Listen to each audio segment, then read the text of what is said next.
David, I'm going to ask you just to introduce yourself. Yep. And then the agency you're with, and then we'll ask you a few questions. Appreciate you being here today. Great. Hello, everyone. I'm David Jenkins. I'm the Chief Executive of the Institute of Public Works Engineers Australasia, which is a membership body for local government engineers across Australia and New Zealand. But it's interesting listening to Scott because some of the values that came through in the discussions that you have with him share very similar values, which is probably why we get on so well. But delighted to be here.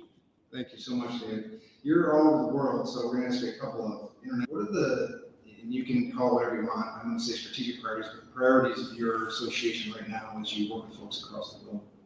Yeah, look, I think the first thing is leading the public works profession in the Southern Hemisphere. We have a big focus on education, particularly in asset management. Australia and New Zealand sort of leads the world in some of the asset management thinking, and we want to share that with other countries. And the educational programs that we've developed are very much front and center of our strategy. The other area that is increasingly being talked about is around sustainability. And that's an important part for our members. So that's considering different types of assets. It's not just traditional grey infrastructure, but can you use green infrastructure, natural assets? But that whole sustainability piece, circular economy, that seems to be more and more prevalent.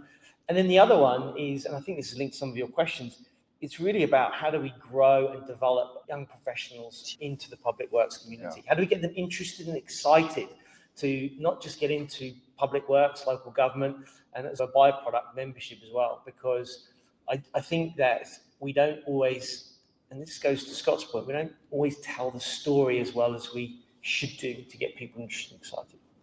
Thank you for trying to tell the story here today a little bit more. A couple of questions for you. What emerging technologies are you most excited about in the public works space? You've been a lot more places than we are probably in the last week. So what have you seen out there that you're excited about? Oh, look, I think when you think about technology, it doesn't matter what profession you're in, it's changing the dynamic of professions. And I always talk about public works and people in local government as professionals. But you know what it's about, it's a driver for efficiency, right? So in my space around asset management, it means that people don't have to necessarily go out to bridges to inspect them. There's a whole lot of technology that can do that for you, drone technology, etc.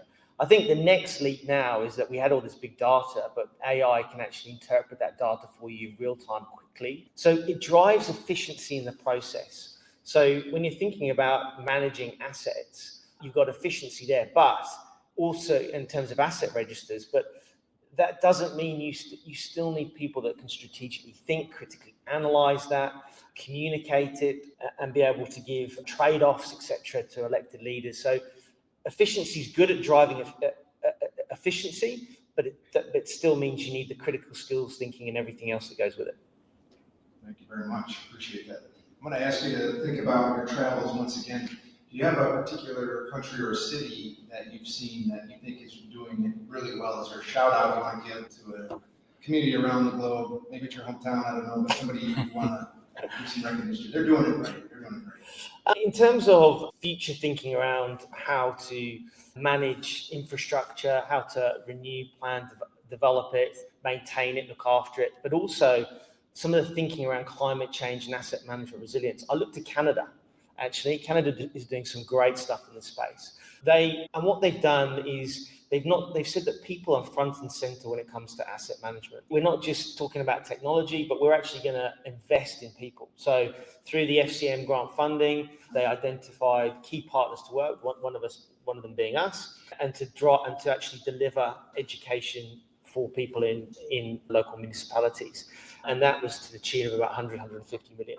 And we've often advocated that to the Australian government. They said, if you want to drive better outcomes with infrastructure, people have got to be front and center, and you've got to invest in them. And I've often talked about in some of the opinion pieces that I've written, that I think that's the missing piece. We talk about frameworks, systems, processes, technology, but actually the really important part to all of this is people. For sure. Thanks so much for being here. Is there anything else we should have asked you that you wanted to add to those here and online? Look, I just think you've referenced it. I'm very fortunate to travel well and see different things, see different places. But it's interesting because the themes and the issues, it doesn't matter whether you're in Arizona, Adelaide, Auckland, we face some of the common issues around building capacity and capability, sustainability. And I think we can all do a better job of being able to share what's working in certain places and be able to translate that. So it's about sharing knowledge and access to resources. And I think we could, as a sort of global community, I think we could probably do a better job. Thanks so much for being here. Where are you headed next?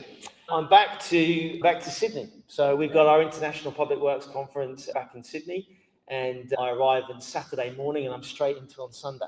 So after a 17-hour flight, it's going to be interesting, but I'm very much looking forward to it. Thanks so much for being here. Thank you. All right, let's give David a round of applause.